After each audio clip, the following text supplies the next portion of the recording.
Hey, it's Michelle Butt, and it's time for another Fun Fact Friday. And this week, I want to expand on what we talked about last week. So last week, we talked a little bit about faces and money, and I started talking a little bit about one particular archetype, the royals, and how they can potentially be very good with money and why faces and features of certain royal features say that.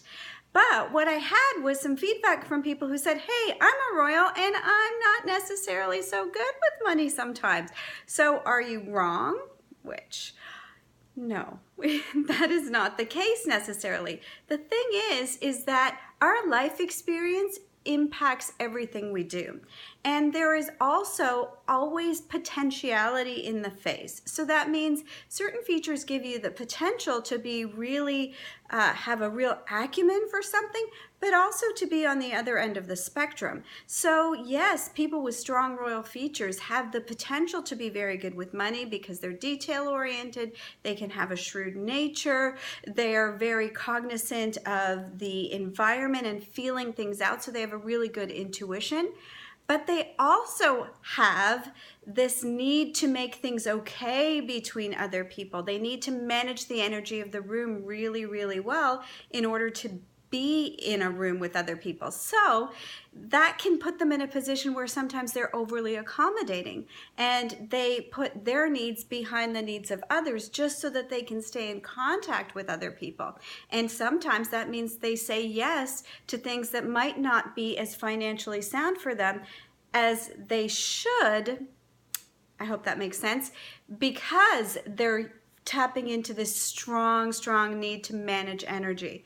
They can also sometimes suffer with issues around enoughness. So there might never be enough, or they might never feel good enough. So they aren't able to tap into the features that would give them the ability to have abundance in finances because of their enough issues.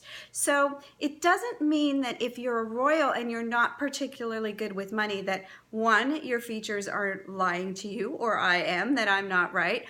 Not that I need to be right, but that there is a science to this and it is accurate.